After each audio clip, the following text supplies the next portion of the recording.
Bienvenue dans ce nouveau tuto de GESMAG. Aujourd'hui, nous allons voir comment transférer un devis vers une commande et comment transformer cette commande en facture. Pour cela, vous cliquez sur Client Gestion, puis vous cliquez sur la tuile Transfert d'un devis. Un nouvel écran s'affiche et là, vous allez cliquer sur Transférer ce devis vers une commande en cliquant sur cette tuile. Un petit écran s'affiche où vous allez rechercher le devis concerné. Donc vous cliquez sur Recherche devis. Vous allez voir que ici, on peut afficher tous les devis en cours. Vous pouvez aussi afficher les devis négociés, ceux qui ont été acceptés de la même façon, ceux qui ont été refusés. Ici, nous allons rester sur les devis en cours. Nous allons sélectionner notre devis en cliquant sur sa ligne, puis en bas en cliquant sur Sélection. Un nouvel écran va s'afficher où vous allez confirmer cette commande. Vous verrez que vous avez les données que vous avez rentrées. Vous validez cette commande. Le logiciel vous demandera la confirmation une nouvelle fois de cette commande. Puis le logiciel vous demandera de confirmer la suppression du devis puisque ce devis est devenu une commande. Vous répondrez donc oui. Vous pouvez à présent retrouver votre commande à l'écran. Ici, on la trouve ici.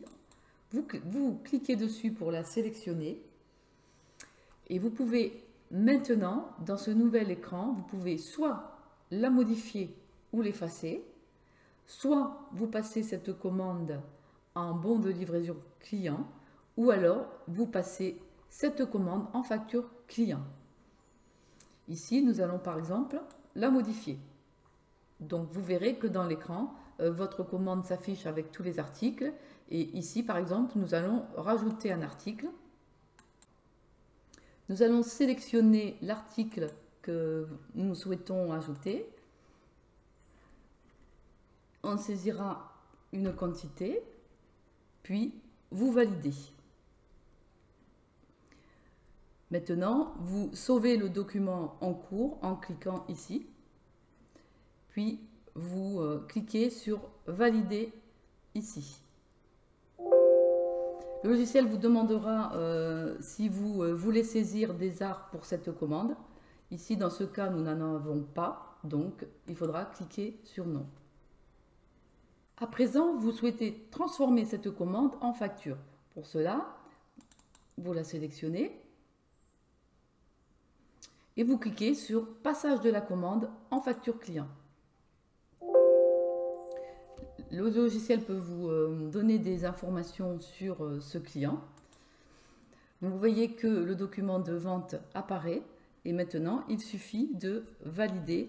À ce stade-là, vous pouvez aussi encore effectuer des modifications si vous le souhaitez, rajouter des articles ou autres, ou changer des quantités. Ici, nous n'avons plus de modifications à faire, donc on valide. À présent, vous souhaitez transformer cette commande en facture. Pour cela, vous la sélectionnez, puis vous cliquez sur la tuile Passage de la commande en facture client. La commande d'origine se réaffiche avec le rappel de ses coordonnées. À ce stade, vous pouvez encore effacer ou modifier cette commande. Puis vous cliquez sur Sauver le document en cours. Puis vous cliquez sur Valider où vous pouvez imprimer en A4, faire un PDF ou envoyer en email. Puis l'écran de saisie des règlements s'affiche où là vous sélectionnez votre règlement, puis vous validez. Votre facture est à présent réglée. À présent, nous allons voir comment transformer un devis en bon de livraison client. Pour cela, on clique sur la tuile Transfert d'un devis, puis sur Vers un bon de livraison client. Maintenant, il faut choisir ce devis en le recherchant. Donc ici, nous allons sélectionner celui-ci. Voilà, puis vous cliquez sur Valider. Le logiciel vous demandera si vous confirmez la création de ce nouveau bon de livraison client. Vous répondrez oui. À ce stade, vous pouvez encore modifier des éléments de ce devis ou le supprimer. Sinon, ici, nous n'avons plus rien à modifier. Vous sauvez le document en cours. Puis, votre bon de livraison sera créé. Vous cliquez sur Valider ou alors vous décidez de faire une impression en A4 ou d'en faire un PDF ou d'envoyer un email plus le PDF. Ici, nous cliquerons sur Valider le document. Donc, le bon de livraison est cette fois-ci créé. Je vous remercie pour votre attention et je vous dis à bientôt pour un nouveau tuto de GESMAG.